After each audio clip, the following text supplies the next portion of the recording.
Well, speaking of the guy, I need to know who was the guy who said to themselves, "Self, you know what's never been done in wrestling before? Why don't we bury a motherfucker? Not just figuratively like we all do in the back, but I mean literally with shovels and dirt live on pay-per-view."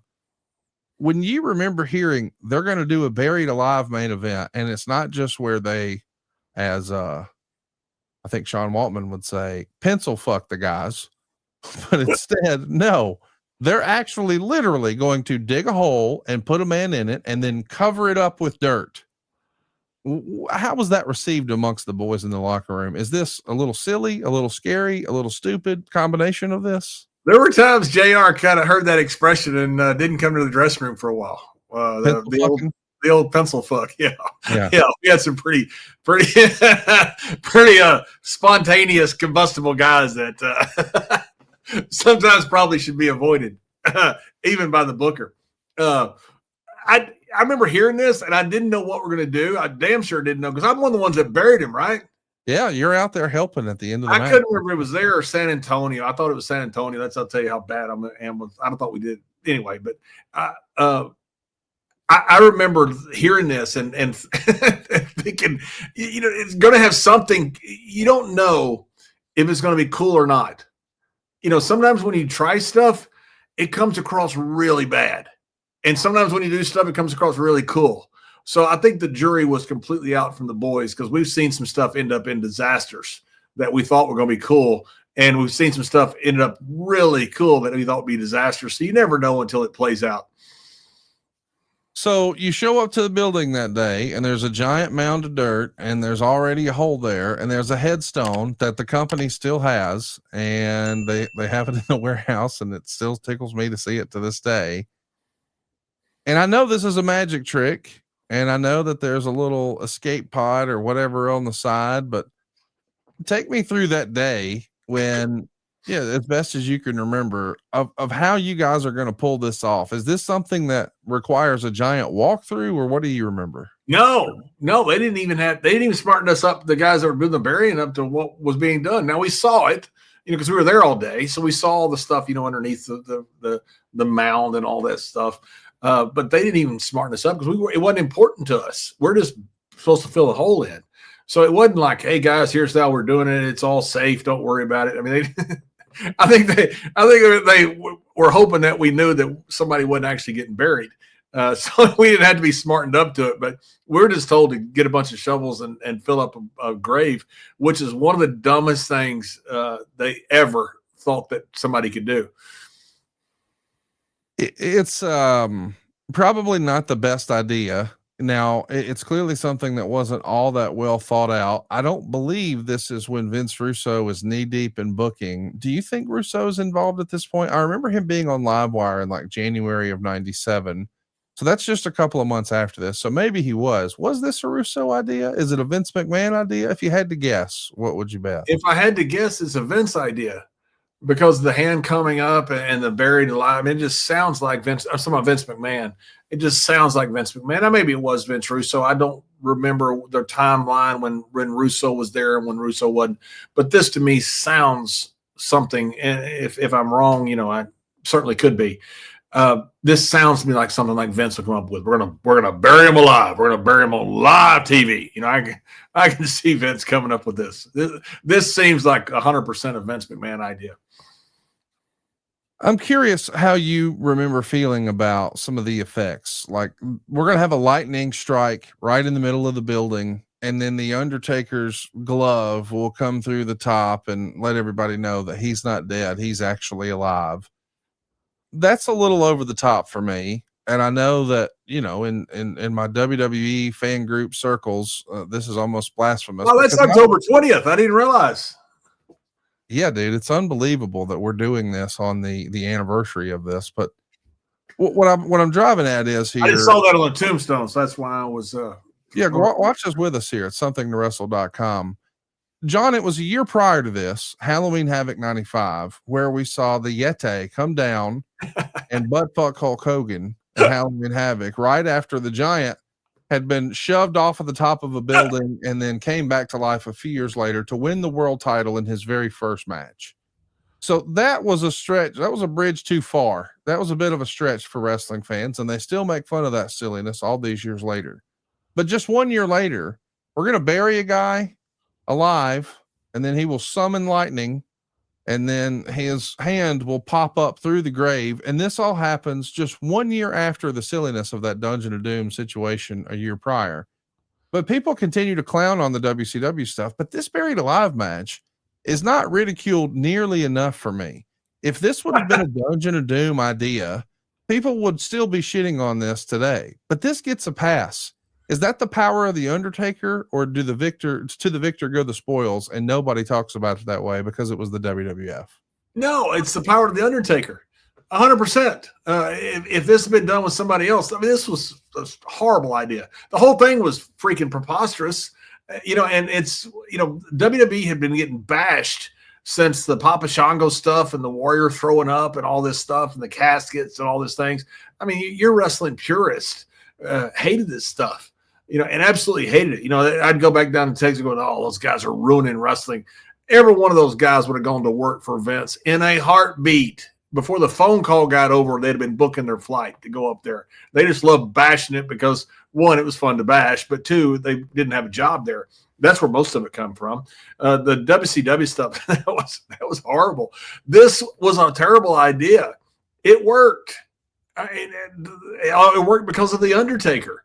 I mean, the burial that guy alive, and you see that hand coming up at the end, that place went crazy. I mean, Conrad, I was there, and you think, okay, no one's going to believe you're actually burying a guy alive.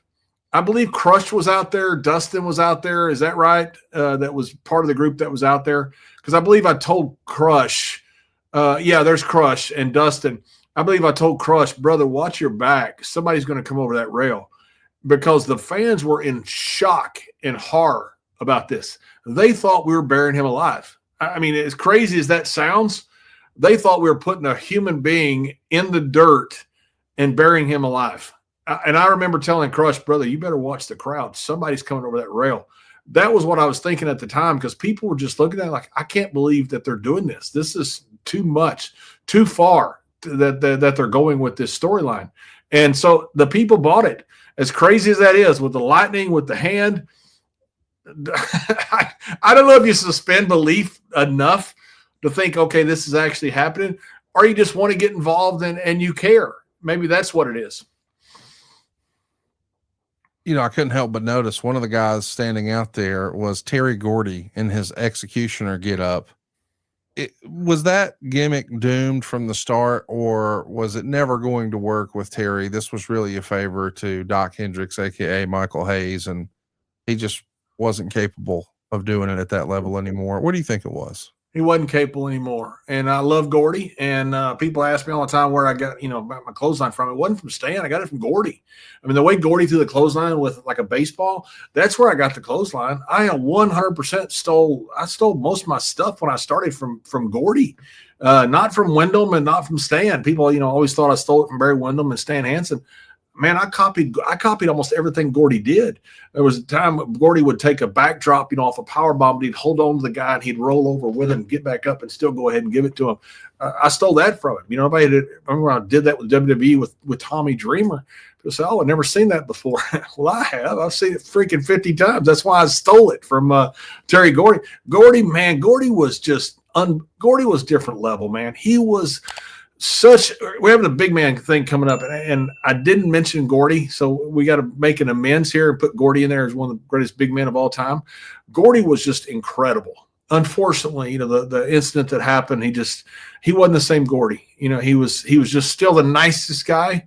He was a wonderful human being, but he had lost more than a step in the ring, and I think that was just a favor to Michael. And God bless Vince for doing it, and God bless Vince for putting him under a hood, so you wouldn't expose the fact that it was Terry Gordy and ruin his legacy, which is what I understood was the reason Vince put him under a hood. I do want to ask, we're talking, of course, about the Buried Alive match from 1996. The Undertaker, he's had some stinkers through the years, and it was never his fault necessarily. He was paired with some regrettable opponents, and I know he loves to bust Bruce's balls about that. How do you think the real life Mark Calloway felt about the idea of a buried alive match? Was he in favor of that, or did he think this is fucking stupid? He had Giant Gonzalez, so it's obviously a step up from that. My God, he got the worst. He got some of the worst shit you could ever believe because he was so freaking good. It's kind of like a guy like Dolph Ziggler. I've said for a long time, a guy like Dolph gets abused by a creative team because he can do anything. Here's a guy who could be champion, and he was champion, a great champion. He's going to be a Hall of Famer, and he should be a Hall of Famer. But Dolph is so freaking good that you can put him out there with anybody, somebody that can't work, and get him over. Billy Gunn was like that. You put him out there with anybody and can get him over. Undertaker was like that, and he can just do it on a main event level, just like those other guys could as well.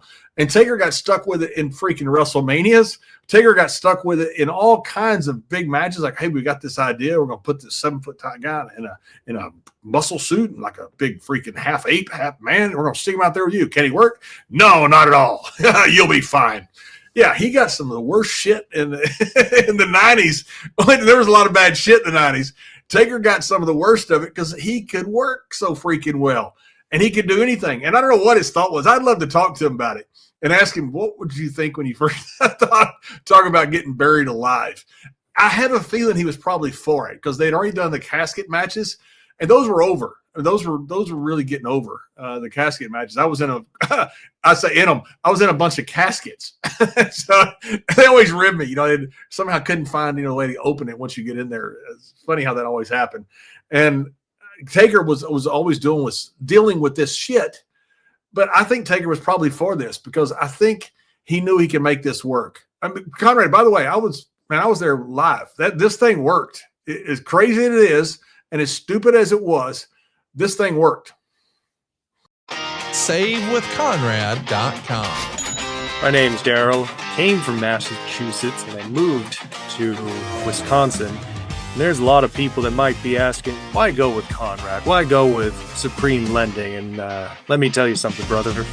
I think about the credentials, the tag team partner that I'd be working with. First of all, we got the podfather himself, Conrad. How can you go wrong with that? And then also go on to SaveWithEric.com, which, who else could have kicked Vince's ass for 83 consecutive weeks? You can't beat that duo right there. But they did bring a secret weapon, and I didn't realize this because this was not advertised.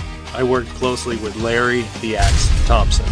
And let me tell you, with all the stress with moving across the country with a large family that I have, it was reassuring to know that I had the enforcer at my back, handling questions from the other side of sellers, the other side with trying to find the right prices. He took care of all that. All I had to do was keep my eye on the prize and make it there to Wisconsin. They were absolutely fantastic. They checked in on me, especially Francis, very patient with me. I don't go through this process all the time, so I trusted the experts. I was able to call them. They called me if they had questions, and it felt like it was a personal arrangement. There was even a point in which, from the seller side, they wanted something else that wasn't part of the norm. Francis straight up told me, hey, we're loyal to you. We'll do whatever you want to do, and we'll make sure that you guys are taken care of. They came through. I made it to the dream. I'm the champion of my own destiny here. They were able to help pave the way for me and my family. I couldn't be more happy with the results. I went from having less than an acre to now 20 acres worth of land. They made that dream a reality. I'm Daryl, and I'm living in Friendship, Wisconsin, in my dream home, thanks to SaveWithConrad.com. NMLS number 2129, Equal Housing Lender. SaveWithConrad.com.